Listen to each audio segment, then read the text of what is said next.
Baik, Assalamualaikum warahmatullahi wabarakatuh. Shalom, Om Swastiastu, Namo Buddhaya, Salam Kebajikan untuk kita semua. Selamat malam dan salam sejahtera. Perkenalkan, kami dari kelompok F, mata kuliah reaktor di kelas B dengan dosen pengampu Bapak Dani Puji Utomo, STMT. Nah, pada kesempatan kali ini, kami akan mempresentasikan hasil kerjasama kami dan hasil diskusi kami tentang desain reaktor CSTR pada proses produksi propilen glikol dari reaksi propilen oksida dan air. Mungkin bisa di next. Baik, kami terdiri dari 5 anggota dengan saya sendiri Nashwanela Putri dengan NIM belakang 047. Kemudian saya Tanaya Dikasari dengan NIM 210301 22130072.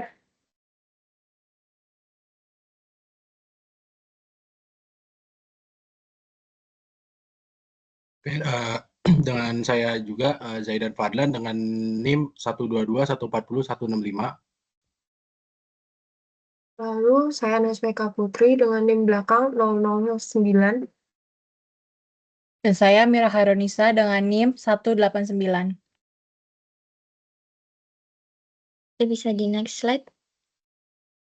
Baik, jadi di sini kami memiliki latar belakang mengapa kami memilih topik propilen glikol. Jadi seperti yang sudah kita ketahui bahwa industri kimia di Indonesia itu berperan penting dalam penyediaan bahan baku. Namun, target pertumbuhan industri bahan baku itu belum bisa tercapai. Nah, salah satunya adalah produksi kebutuhan si propilen glikol ini. Yang mana sebagian besar kebutuhan di Indonesia akan propilen glikol itu tuh masih menggunakan impor seperti itu, belum bisa memenuhi target di dalam negeri. Nah, propilen glikol ini sendiri itu banyak dimanfaatkan dalam berbagai industri. Salah satunya industri farmasi, kosmetik, pangan, resin, serta cairan pendingin dan pelarut.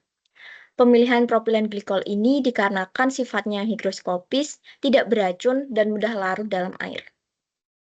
Nah, berdasarkan data lapangan, kebutuhan propilen glikol di dunia ini diperkirakan akan tumbuh stabil dengan tingkat pertumbuhan tahunan majemuk sekitar 4-5% dalam periode 2023 hingga 2030. Nah, hal ini disebabkan karena peningkatan konsumsi di area Asia Pasifik sebagai pusat produksi dan pasar terbesar. Selain itu, peningkatan kesadaran akan kemampuan pangan, produk personal care, serta perkembangan infrastruktur global semakin memperkuat prospek pertumbuhan kebutuhan propilen glikol di masa depan.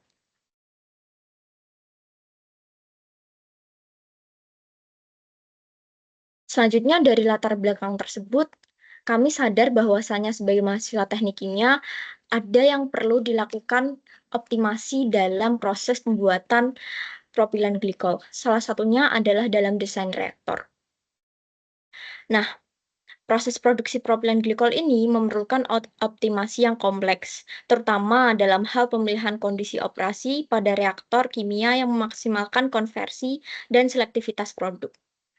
Tantangan utama itu terletak pada penentuan suhu, tekanan, dan laju aliran yang optimal untuk memastikan efisiensi reaksi serta kualitas produk yang dihasilkan. Di sisi lain, volume reaktor juga menjadi faktor kunci yang memengaruhi kapasitas produksi dan efisiensi keseluruhan proses. Selain dari aspek-aspek teknis yang sudah saya sebutkan, keterlibatan teknologi software dalam simulasi dan perhitungan kondisi sangat penting untuk meminimalkan kesalahan dan memastikan hasil yang presisi dan akurat.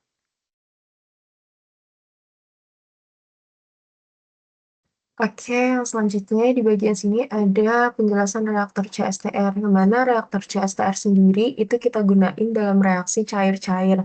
Kenapa digunain dalam reaksi yang cair-cair? Karena dia mempunyai kemampuan pengedukan yang menjaga homogenitas fasa sehingga meminimalkan resistensi perpindahan massa antar fasa. Nah, pada sistem CSTR ini sendiri, yaitu sistem cair-cair, distribusinya ukurannya droplet, lalu intensitas percampuran, serta maka waktu tinggal sangat berpengaruh terhadap laju reaksi keseluruhan. Oleh karena itu, pemilihan desain impeller, kecepatan agitasi, dan rasio volume antar fasa menjadi aspek yang penting dalam menjaga konversi dan selektivitas reaksi. Selain itu, pada reaktor CSTR ini sendiri, itu diterapkan pada proses cair-cair dengan reaksi exotherm. Kenapa? Karena pengendalian suhu dapat dilakukan secara kontinu melalui jaket pendinginan atau heat exchanger eksternal. Di sini ada contoh reaktor CSTR ya.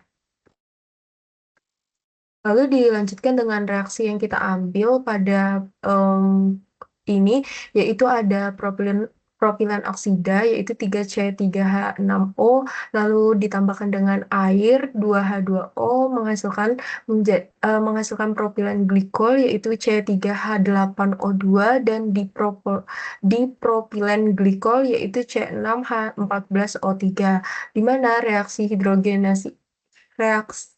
hidrogenasi pembentukan propilen glikol dengan produk samping di propilen glikol merupakan reaksi irreversible atau direct reaction.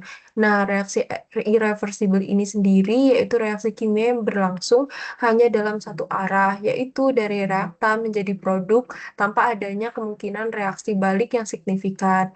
Artinya, setelah reaktan ini bakalan diubah menjadi produknya itu nggak bakalan kembali lagi menjadi reaktan dalam kondisi reaksi yang sama.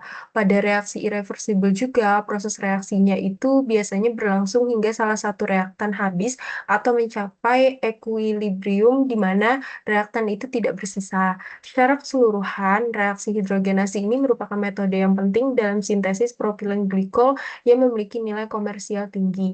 Nah, metode produksi hidrasi propilen oksida dengan air tanpa katalis ini kita pilih karena prosesnya itu sederhana, produk berkualitas tinggi, serta bernilai ekonomi dengan produk samping berupa dipropilen glikol yaitu C6H14O3 yang juga bermanfaat di industri. Selanjutnya adalah kapasitas produksi, di mana dia adalah proyeksi kebutuhan propilen glikol di Indonesia. Jadi berdasarkan data impor Badan Pusat Statistik 2013 sampai 2023 itu, rata-rata impor propilen glikol Indonesia mencapai 41.200 ton per tahun. Selanjutnya, hal ini menunjukkan kebutuhan nasional yang tinggi karena belum adanya produksi dalam negeri dalam skala besar. Selanjutnya adalah kapasitas pabrik glikol yang sudah berdiri. Kapasitas produksi propilen glikol secara global bervariasi antara 20.000 hingga 410.000 ton per tahun. Di antaranya adalah Arco Chemical Company atau Texas, tertera di layar. Terus ada Dow Chemical atau Texas, dia sampai 250.000 ton per tahun. Selanjutnya ada Hydon Basel, Belanda, atau dia jadi 410.000 ton per tahun. Selanjutnya ada Manali Petrochemical, dia dari India, dia mencapai 20.000 ton per tahun. Next. Selanjutnya ada kebutuhan propilen glikol di seluruh dunia. Jadi perminyakan dunia itu terhadap propilen glikol diperkirakan tumbuh 4-5% per tahun. Selanjutnya, pertumbuhan terbesar terjadi di kawasan Asia Pasifik, terutama karena peningkatan industri otomotif, makanan, minuman, dan kosmetik. Selanjutnya adalah kapasitas desain pabrik. Berdasarkan kebutuhan nasional dan peluang ekspor, ditetapkan kapasitas perancangan sebesar 75.000 ton per tahun. Produksi ini diharapkan mampu memenuhi kebutuhan dalam negeri sekaligus mensuplai pasar ekspor karena permintaan global yang tinggi. Oke, selanjutnya di sini ada data fisika dan kimia bahan yang kita gunain.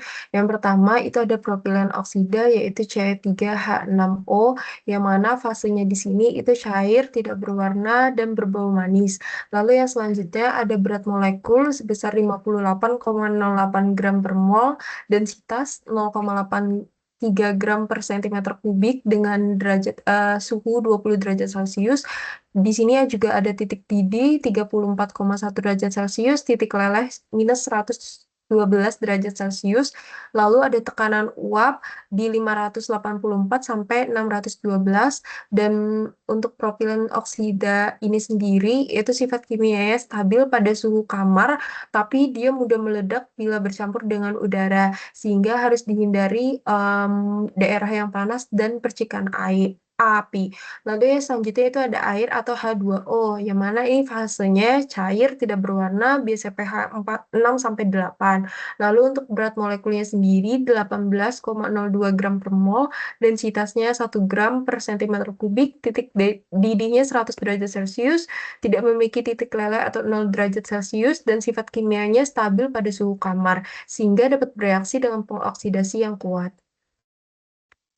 Lalu yang selanjutnya di sini ada di propilen glikol, yang mana di propilen glikol ini sendiri C6H14O3 yaitu fasenya cair, tidak berwarna, tidak berbau, berat molekulnya 134,18 gram per mol, densitas 1,023 gram per cm kubik, lalu ada titik didih dan titik nyalanya, dengan sifat kimia stabil pada suhu kamar tetapi dapat membentuk campuran mudah meledak bila dipanaskan terus-menerus, sehingga harus menghindari kontak dengan oksidator kuat. Lalu di sini ada propilen glikol. Untuk propilen glikol sendiri itu C3H8O2, fasenya sama, cair, tidak berwarna, tidak berbau, dengan berat molekul, densitas, titik didih, dan tekanan uap. Lalu di sini ada sifat kimianya, dia stabil pada suhu kamar, sehingga dapat terurai bila terkena suhu tinggi atau sinar UV, lalu larut sempurna dalam air. Nah, untuk tinjauan kinetika, jadi reaksi hidrasi propilen oksida non-katalitik ini sendiri itu mengikuti reaksi orde 1 semu, yang mana ini terhadap konsentrasi propilen oksida dengan persamaan yaitu min Ra sama dengan KCa, yang mana min Ra itu sendiri berarti laju reaksi. Lalu untuk K sendiri berarti konstanta laju reaksi, dan Ca untuk konsentrasi A. Nah, nilai konstanta laju reaksi K itu nanti diperoleh dengan persamaan Arrhenius, yang mana K sama dengan AE pangkat min E per RT. Nah, data kinetika reaksi hidrasi propilen oksida non-katalitik ini didapatin dari referensi. Untuk nilai R, E, A, sama T. Dengan nilai R itu 8,314 Joule per mol Kelvin, lalu yang selanjutnya itu ada E 75.362,724 Joule per mol. Lalu untuk A-nya sendiri yaitu 4,711 kali 10 pangkat 9. Lalu untuk suhunya sendiri itu disesuaikan dengan persamaan satuannya yaitu Kelvin. Maka persamaan K itu nanti kita bisa dapetin di mana ketika kita masukin ke rumus berarti 4,711 kali 10 pangkat 9 per detik E pangkat min 75.362,724 Joule per mol. Nah, di sini kita masukin persamaan R dan T-nya. Untuk nilai R-nya sendiri kan tadi 8,314 Joule per mol Kelvin dengan T ataupun suhu. Lalu tinggal kita sederhanain sehingga jadinya 4,711 kali 10 pangkat 9 per detik E pangkat min 9064,56 Kelvin per T. Nah, Selanjutnya kita masuk ke tinjauan termodinamika. Jadi kenapa sih kita perlu tinjauan termodinamika? Yang pertama, kita perlu tahu bahwasannya tinjauan termodinamika ini untuk menentukan apakah reaksi tersebut bersifat eksotermis ataupun endotermis. Selain itu, pada tinjauan termodinamika, kita juga akan mengetahui teman-teman, apakah reaksi tersebut benar-benar bersifat irreversible atau reversible seperti itu. Nah, lalu dari mana kita bisa tahu? Yang pertama, untuk mengetahui reaksi tersebut eksotermis atau endotermis, kita perlu tahu nilai delta HR dari sebuah proses yang terjadi. Nah, jadi dalam reaksinya, itu kan propilen oksida direaksikan dengan air, dia akan menghasilkan propilen glikol dan dipropilen glikol. Setiap masing-masing dari senyawa ini, itu memiliki nilai delta HR. Nah, delta HR ini kita hitung dari delta HR produk dikurangi delta HR reaktan. Nah, suhu yang digunakan adalah suhu stabil, suhu tetapan yaitu 298 Kelvin. Di mana dari delta HR produk dikurangi delta HR reaktan itu menghasilkan nilai delta HR pada reaksi pembentukan propilen glikol ini adalah negatif 287,62 kilojoule per mol. Nah, kita tahu bahwa nilai delta HR ini menunjukkan negatif, teman-teman. Ketika delta HR ini menunjukkan nilai negatif, maka reaksi pembentukan propilen glikol itu merupakan reaksi eksotermis. Itu. Bisa di next.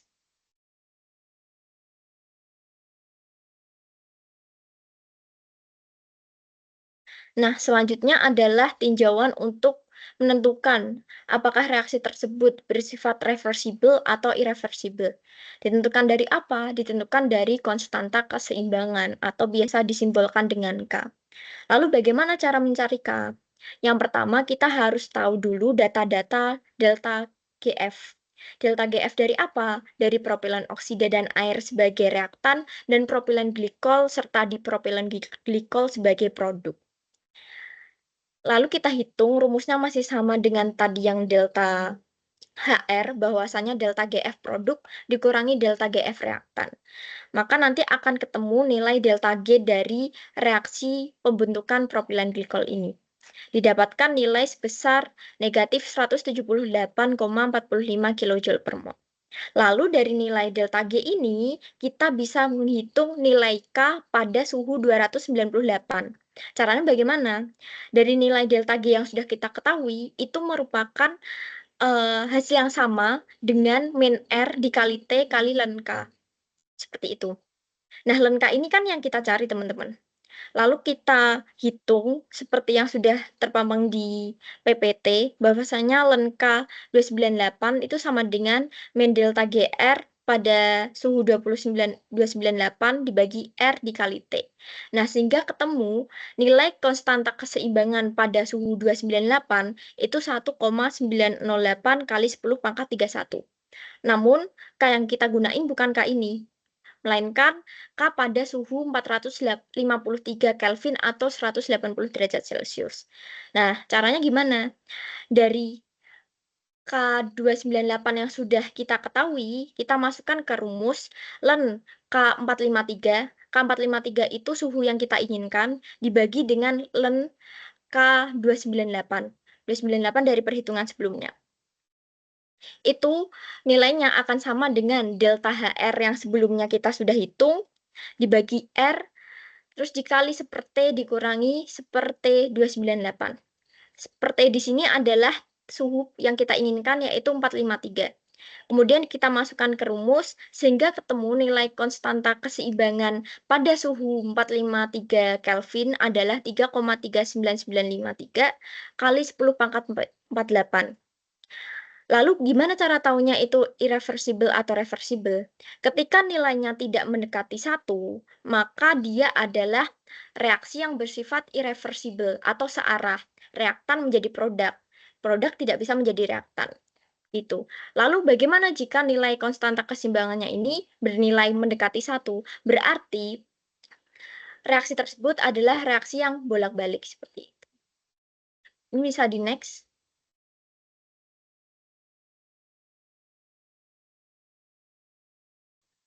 Oke, untuk kondisi operasinya itu proses produksi propilen glikol itu dilakukan dalam reaktor CSTR dengan reaksi hidrasi non-katalitik antara propilen oksida dan air pada kondisi suhu 108 derajat Celcius dan tekanan 18 atmosfer.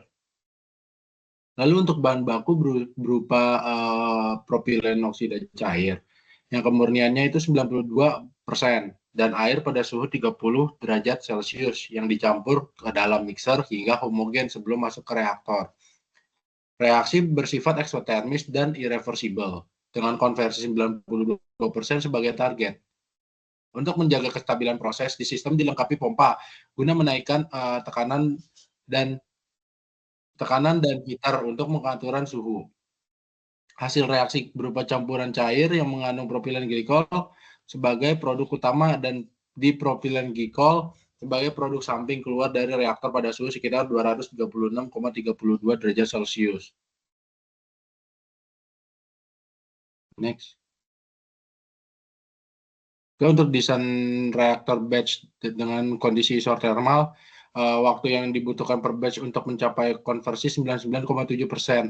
Untuk algoritma penyelesaiannya itu yang pertama ada neraca mol batch yang dipakai itu dXA per dt sama dengan min RA per NA0 dikali V.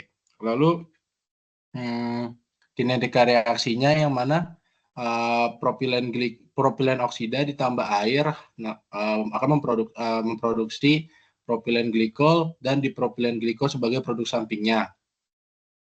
Untuk reaksi ordenya tuh reaksi orde 1 semu terhadap konsentrasi propilen oksida dengan persamaan minus RA sama dengan K dikali CA. Lalu untuk stoikiometri constant density V sama dengan V0, CA sama dengan CA0 dalam kurung 1 min XA. Lalu setelah itu dikombinasi dan untuk penyelesaiannya gabungkan neraca mol batch, kinetika reaksi dan stoikiometrinya.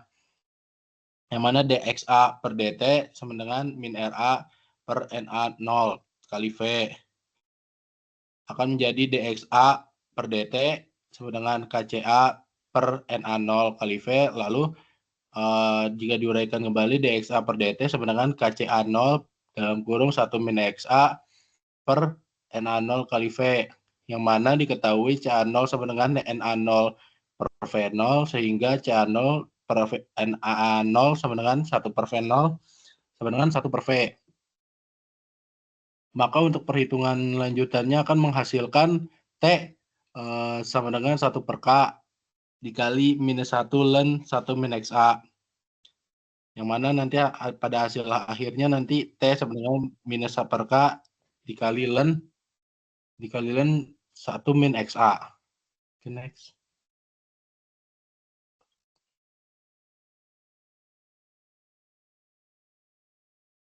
Lalu diketahui nilai K-nya tuh 4,711 dikali 10 pangkat 9 detik per E pangkat minus 9064,56 Kelvin per T.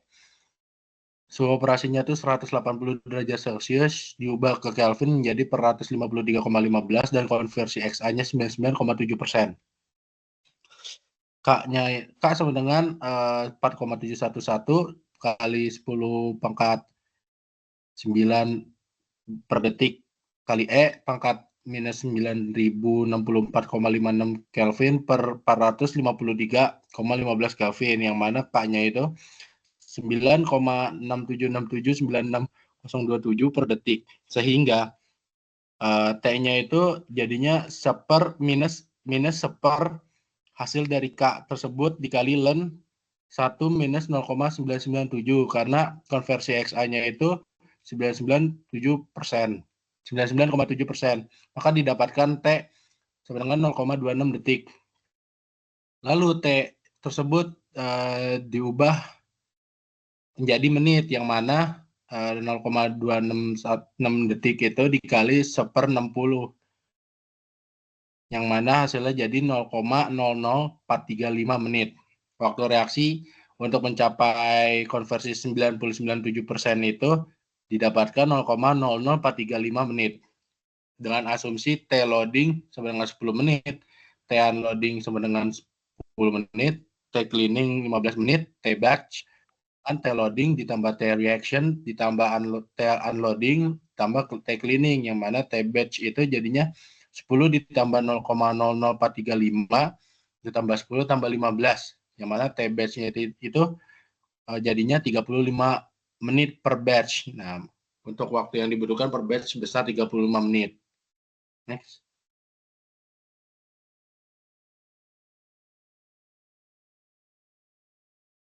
Lalu untuk volume reaktor batch yang dibutuhkan kapasitas PG-nya itu 75.000 ton per tahun. Lalu untuk kondisi operasi dalam 1 tahun ya 350 hari. Dalam 1 hari sama dengan 1 shift. 1 shift itu 8 jam kerja. Yang pertama itu mol PG per hari. Reaksi yang terjadi itu ada 3C 3H6O ditambah 2H2O menghasilkan C3H8O2 plus C6H14O3. NC per hari sama dengan 75.000 ton per tahun dikali 1.000 kg per 1 ton dikali 1 per 76,09 kg per kilomol dikali 1 tahun operasi per 350 hari. Maka dihasilkan 2.816,214 kilomol per hari. Lalu diubah ke mol jadinya 2.816.214 mol per hari. Lalu menghitung mol PO umpan per hari atau Na0. Na0 sama dengan NC per XA dikali koefisien propilen per koefisien propilen dikali koefisien propilen oksida per koefisien propilen glikol, yang mana NC-nya itu didapatkan dari yang NC per hari, yaitu 2.816.214 mol per hari per 0,997 dikali 3 per 1. Maka didapatkan Na0 8.463,84 mol per hari. Lalu selanjutnya untuk menghitung volume reaktor batch. V tangki sama dengan Na0 per Ca0 dengan asumsi Ca0 sama dengan 2 mol per liter. V tangki 8.463,4 mol per hari per 2 mol, maka didapatkan hasil 4.237.31,92 liter per hari. Karena T batch 30 menit, maka 1 hari operasi adalah 13 batch. Dengan asumsi satu tangki berkapasitas 10.000 liter. Banyak tangki reaktor per batch 325.925 325.925 22 liter per batch per asumsi tadi 10.000 liter sama dengan 33 tangki. Next. Selanjutnya adalah desain reaktor alir tangki berpengaduk atau CSTR dengan kondisi isotermal. Jadi perhitungan volume reaktor CSTR itu yang pertama adalah konversi MC. Jadi MC sama dengan 75.000 ton per tahun. Jadi MC sama dengan 75 ton per tahun. 75 ton per tahun dikali 1.000 kilo per 1 ton dikali 1 ton per 350 hari dikali 1 hari per 24 jam dikali 1 jam per 3.600 detik. Jadi MC sama dengan 2,48 kg per detik. Selanjutnya adalah menghitung laju alir mol produk PG atau VC. Jadi VC sama dengan 2,48 kilo per detik kali 1.000 gram kali 1 kilo kali 1 per 76,09 gram per mol. FC didapatkan 32,6 mol per detik. Selanjutnya adalah menghitung laju alir mol umpan PO atau FA0. Jadi 3A plus 2B menjadi C plus D, di mana mula-mula reaksi dan seimbangnya di sini terdapat di layar. Jadi FC sama dengan FC0 plus C per A dikali FA0 dikali XA. FC0 sama dengan 0, XA sama dengan 99,7%, C per A sama dengan 1/3. Jadi FC sama dengan 1/3 FA0 XA. FA0 sama dengan 3 kali FC per XA. Sama dengan 3 kali 326 mol per detik dibagi 0,997 didapatkan nilai 98,08 mol per detik. Algoritma penyelesaiannya, yang pertama neraca mol CSTR dengan rumus V sama dengan FA0 kali XA per min RA. Selanjutnya adalah menghitung kinetika reaksi. Jadi reaksi orde 1 semu terhadap konsentrasi propilen oksida dengan rumus min RA sama dengan K kali CA. Next. Selanjutnya adalah stoikiometri constant density epsilon A sama dengan 0, CA sama dengan CA0 dalam kurung 1 min XA. Selanjutnya adalah kombinasikan dan selesaikan.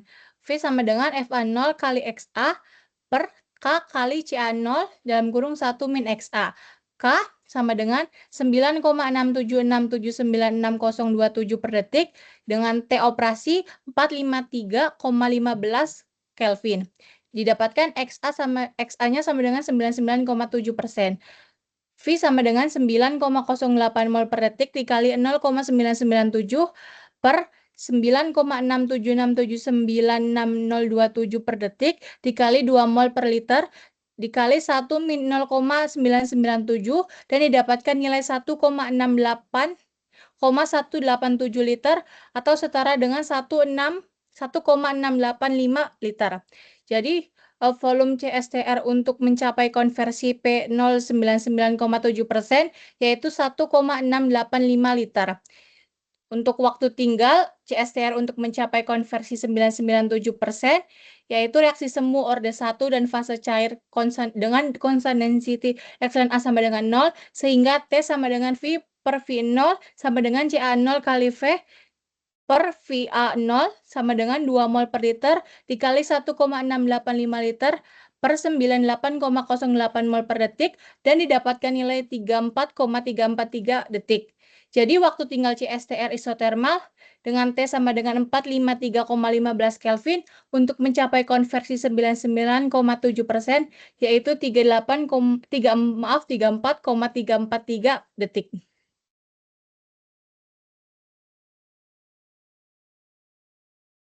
Oke, berikutnya itu adalah salah satu desain CSTR apabila dibuat pada kondisi non-adiabatis dan non-isotermal. Nah, untuk kasus sebelumnya itu adalah kita menggunakan kondisi yang isotermal di mana suhu masuk dan suhu keluar reaktor itu diasumsikan sama, tidak mengalami perubahan suhu. Nah, pada kondisi non-isotermal ini, maka dapat dikatakan bahwa reaktor mengalami perubahan suhu di mana suhu input dan suhu keluar reaktor itu tidak sama. Dan di sini kami melakukan desain pada kondisi yang non-adiabatis. Yang pertama itu adalah kita melakukan konversi dari laju alir massa produk atau propilen glikol itu dari kapasitas produksinya adalah 75.000 ton per tahun menjadi 2,48 kg per detik. Kemudian kita menjadikan sebagai laju alir molar produk propilen glikol yaitu 2,48 kg per detik menjadi 32,6 mol per detik. Kemudian kita mencari laju alir molar umpan propilen oksida atau FA0 sesuai dengan persamaan stoikiometri di mana koefisien reaksinya itu untuk propilen oksida itu 3, airnya 2 menghasilkan propilen glikol dan dipropilen glikol dengan koefisien 1, di mana pada kondisi ini FC 0 atau laju alir mol untuk produk itu 0 atau belum terbentuk dan perbandingan koefisien stoikiometri antara C yaitu milik propilen glikol dan A milik propilen oksida itu adalah 1/3 dan konversi yang diinginkan sebesar 99,7% sehingga kita dapatkan untuk persamaan FA0 atau laju alir molar umpan dari propilen oksida sebanyak FC atau laju alir mol dari produk yaitu propilen glikol dikali 3 kemudian dibagi dengan konversi sehingga kita dapatkan untuk FA0-nya sebesar 98,08 mol per detik. Kemudian kita lanjut ke perhitungan FB0 dan FC0 yaitu laju alir molar umpan air dan ini FM0 atau metanol. Nah, menurut referensi yang digunakan yaitu dari Chan dan Seider pada tahun 2004 berdasarkan eksperimental yang mereka lakukan pada metode batch untuk rasio mol antara propilen oksida air dan metanol itu adalah 1 banding 18,65 berbanding 1,669 sehingga dengan perbandingan mol itu kita bisa mendapatkan nilai FB0-nya yaitu dengan cara mengalihkan FA0 dikali koefisien air dibagi koefisien air dibagi koefisien propilen oksida didapatkan sebanyak FB0-nya 1829,41 mol per detik. Kemudian untuk laju alir laju alir umpan metanol itu sama, yaitu FA0 dikali koefisien dari perbandingan mol metanol dibagi perbandingan mol si air, sehingga diperoleh FM0-nya sama dengan 163,7 mol per detik. Kemudian di sini kita akan mencari laju alir volumetrik umpan atau V0. Nah, untuk mencari V0 ini, di mana V0-nya adalah V0 total, kita peroleh dengan cara menghitung V0 untuk masing-masing komponen. Di mana untuk komponen atau umpan masuk dari reaktor ini terdiri dari komponen A yaitu propilen oksida, komponen B air, dan ada tambahan metanol sebagai solvent dari si propilen oksida. Nah, penambahan metanol ini diperuntukkan agar si propilen oksida itu bisa menyatu dengan sempurna atau larut sempurna dengan air. Nah, untuk data molar volume komponen ini yang diperoleh dari referensi, molar volume A-nya sebesar 0,195 liter per mol, untuk molar volume B adalah 0,018 liter per mol, dan untuk molar volume M atau untuk metanol sebesar 0,405 mol per liter. Kemudian untuk rumus laju alir volumetrik umpan masing-masing komponen itu adalah molar volume dari masing-masing komponen dikalikan dengan laju alir molar umpan atau awalnya. Next. Sehingga kita masukkan untuk VA0-nya kita kalikan molar volume A dikali dengan FA0 diperoleh 19,125 liter per detik. Untuk FB0 untuk air itu 32,93 liter per detik, dan untuk metanolnya itu 66,33 liter per detik. Sehingga untuk V0-nya berupa V0 total kita tambahkan dari propilen oksida, air, dan metanol, diperoleh V0-nya adalah 118,384 liter per detik. Sehingga kita bisa mendapatkan nilai CA0 atau konsentrasi propilen oksida umpan yaitu FA0 dibagi V0 sebesar 0,8284 mol per liter. Kemudian untuk perhitungan CSTR non-isotermal non adiabatis, algoritmanya sebagai berikut. Yang pertama adalah perhitungan raca mol untuk CSTR, yaitu V sama dengan FA0 dikali X per negatif RA. Kemudian yang kedua adalah persamaan laju reaksinya, di mana untuk reaksi hidrasi propilen glikol itu mengikuti reaksi OD1 semu terhadap konsentrasi propilen oksida. Jadi negatif RA sama dengan K dikali Ca. Kemudian untuk prosesnya adalah proses non-isotermal sehingga terjadi perubahan suhu. Sehingga untuk K yang digunakan adalah K pada persamaan Arrhenius, yaitu K0 dikali EXP dikali E per R, E per R, dan 1 per TO min 1 per T. Kemudian yang berikutnya adalah stokiometrinya. Karena reaksi merupakan fase cair, maka Ca sama dengan Ca0 dikali 1 min X.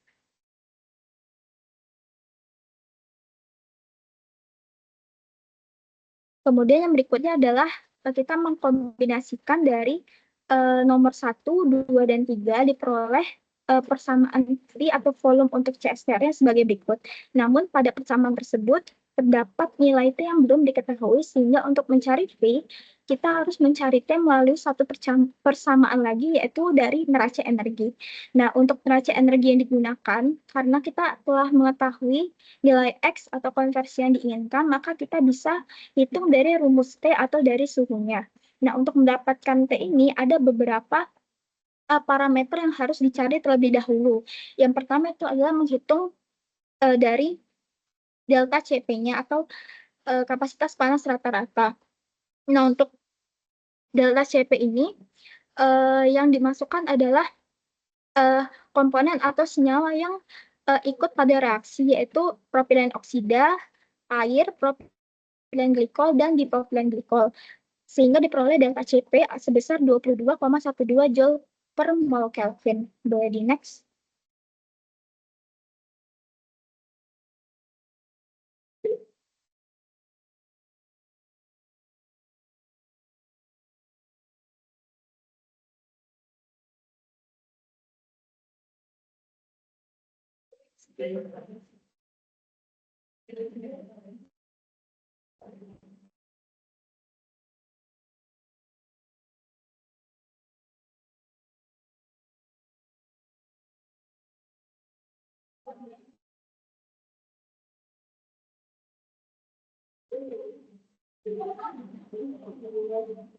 Oke, parameter berikutnya itu adalah delta H panas reaksi pada suhu referensi, di mana suhu referensi ini merujuk pada sumber yang dipakai yaitu dari Gauss, di mana suhu referensinya sebesar 298,15 Kelvin.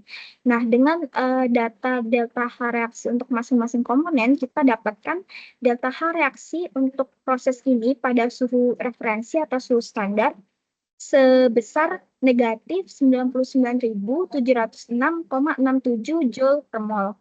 Nah, parameter berikutnya itu adalah akan dihitung panas sensibelnya.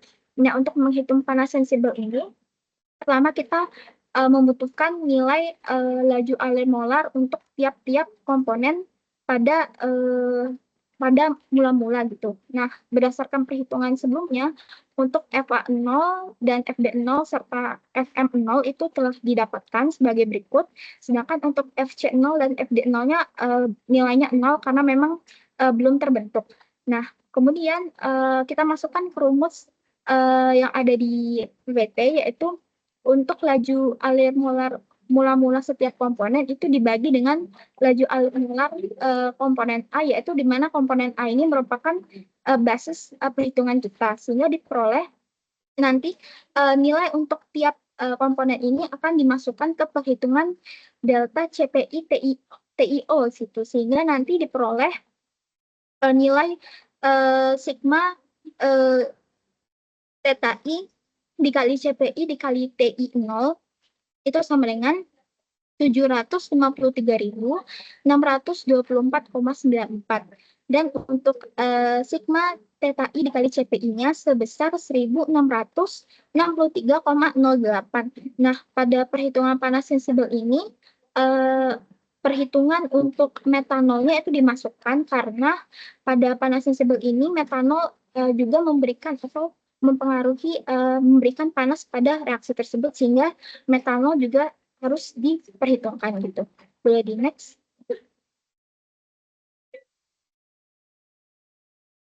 Nah, yang berikutnya adalah kita akan menentukan nilai U dan nilai A. Nah, nilai U ini bisa diperoleh dari material yang digunakan pada jaket ataupun reaktornya. Berdasarkan referensi yang digunakan yaitu dari Optiola dan Fauzia tahun 2025, reaktor yang digunakan adalah jenis CSTR yang menggunakan jaket pendingin. Dengan konstruksinya berbahan dari stainless steel SA299 grade tipe 304. Dengan dimensi reaktornya adalah sebagai berikut: diameternya 3,79 meter, tingginya 5,33 meter, dan tebal shellnya adalah 0,4375 inci. Dan pendingin yang digunakan adalah berjenis jaket dengan tebal 0,125 inci. Dan pendingin yang digunakan adalah berupa air, dan suhu air yang digunakan itu suhu awalnya atau TA sebesar 303,15 Kelvin. Nah, untuk mencari nilai U itu adalah coefficient overall untuk heat transfer. Nah, nilai U itu bisa diperoleh dari melihat jenis material yang digunakan. Nah, referensi dari buku Carlson itu untuk tipe tangki dengan yang digunakan untuk proses dilute aqueous solution dengan jaketnya itu medianya adalah air, itu memiliki nilai U sekitar 200 sampai 500 watt per meter kuadrat Kelvin, sehingga dari situ kita ambil nilai sebesar 300 watt per meter kuadrat Kelvin. Nah, untuk nilai A itu merupakan perhitungan dari diameter reaktornya, di mana untuk diameter dalam jaketnya itu adalah diameter dalam dikali 2 kali tebal dinding. Diameter dalamnya adalah 156 inci, tebal dindingnya adalah 0,25 inci, diperoleh untuk diameter dalam jaket atau D1 sebesar 156,5 inci.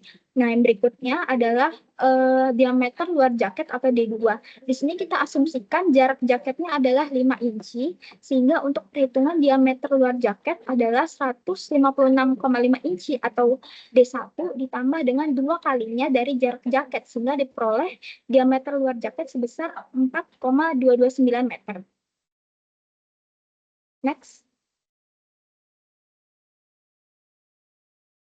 Nah, Kemudian untuk diperoleh nilai A merupakan luas yang akan dilalui oleh air pendingin. Diperoleh dengan cara rumusnya adalah Pi/4 dikali diameter luar pangkat 2 dikurangi diameter dalam pangkat 2 diperoleh A-nya itu sebesar 1,636 meter kuadrat.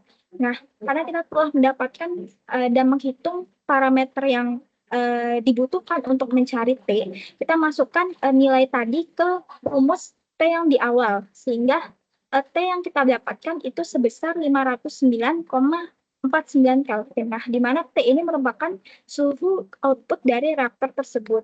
Kemudian kita masukkan nilai T untuk mendapatkan nilai K, di mana sesuai dengan persamaan Arrhenius, K sama dengan K0 dikali eksponensial dari E per R dikali 1 per T0, atau T0 ini suhu referensi atau suhu standar dikurangi 1 per T, yaitu T yang kita dapatkan dari perhitungan neraca energi. Sesuai dengan data kinetika, kita masukkan ke persamaan K, kita dapatkan K pada proses ini sebesar 88,24 per detik.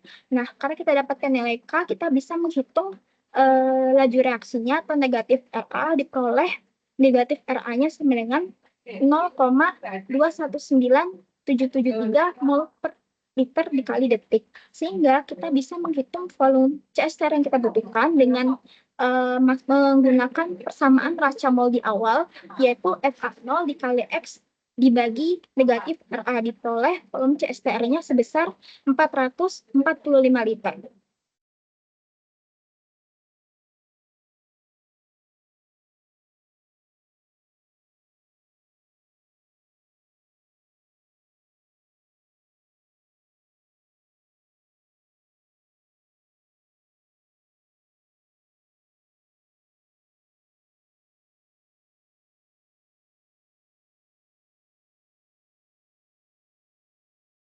Oke, yang selanjutnya itu ada simulasi Skilab. Untuk simulasi Skilab itu sendiri, bisa kita masukin kode-kodenya ke aplikasi Skilab sesuai dengan data dan juga hal-hal yang terkait seperti yang ada di laporan.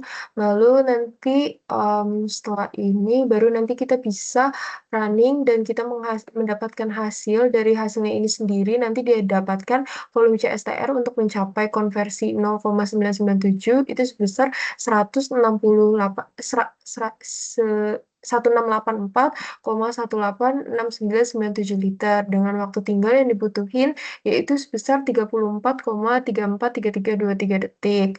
Lalu ini ada hasil simulasi Duisemnya. Lalu untuk kesimpulan, ya jadi untuk kesimpulan itu sendiri, proses produksi propilen glikol itu melibatkan reaksi kimia antara propilen oksidan dan air dengan produk samping di propilen glikol, yang mana reaksi tersebut merupakan reaksi irreversibel dan eksotermis serta mengikuti kaidah orde 1.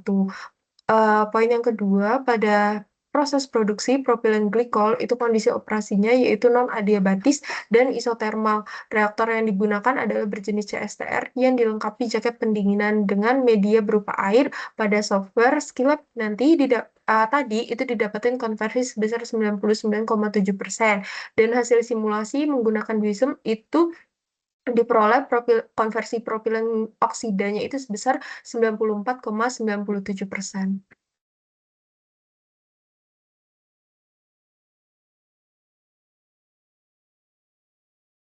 Baik, sekian presentasi dari kelompok kami. Mohon maaf apabila ada kesalahan baik perkataan maupun perbuatan. Semoga presentasi pada hari ini bisa menambah ilmu dan wawasan bagi semuanya. Sekian dari kami. Billahi taufiq walhidayah. Wassalamualaikum warahmatullahi wabarakatuh.